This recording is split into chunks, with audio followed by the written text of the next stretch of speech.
Australia veteran batter David Warner మరో అరుదైన record నెలకొల్పాడు.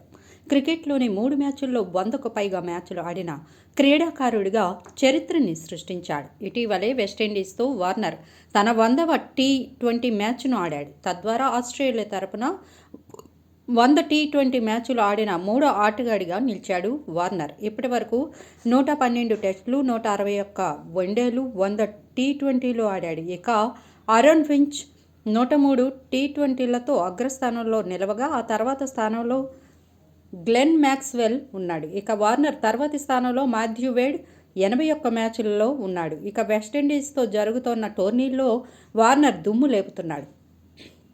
శుక్రవారం జరిగిన తొలి మ్యాచ్లో 37 ఏళ్ల వార్నర్ మెరుపులు అర్ధ సెంచరీతో 36 బంతుల్లో 12 ఫోర్లు, 1 సిక్స్ అదరగొట్టాడు. ఇక గతేడాది వన్డే వరల్డ్ కప్లో వార్నర్ ఆస్ట్రేలియాను విజయ తీరాలకు చేర్చాడు. పాకిస్తాన్ టెస్టులోనూ చెలరేగి ఆడాడు. క్రికెట్లో 3 ఫార్మాట్లలో 100 అంతకంటే ఎక్కువ మ్యాచ్లు ఆడిన జాబితాలో టీమిండియా మాజీ కెప్టెన్ విరాట్ కోహ్లీ ఉన్నాడు. కోహ్లీ 113 టెస్టులు, 292 వన్డేలు, 117 టీ20లు ఆడాడు. ఇక న్యూజిలాండ్ మాజీ ఆటగాడు రాస్ టేలర్ తన కెరీర్లో 112 టెస్టులు, 236 వన్డేలు, 102 టీ20లు ఆడాడు. మరోవైపు వార్నర్ తన కెరీర్కు ముగింపు పలికేందుకు రెడీ అయ్యాడు. జాన్లో జరిగే టీ20 ప్రపంచ కప్ తన చివరి అంతర్జాతీయ మ్యాచ్ అని ఇప్పటికే ప్రకటించేశాడు కూడా. మా వీడియోస్ కనుక మీకు నచ్చినట్లయితే లైక్ చేయండి, షేర్ చేయండి, సబ్స్క్రైబ్ చేయండి.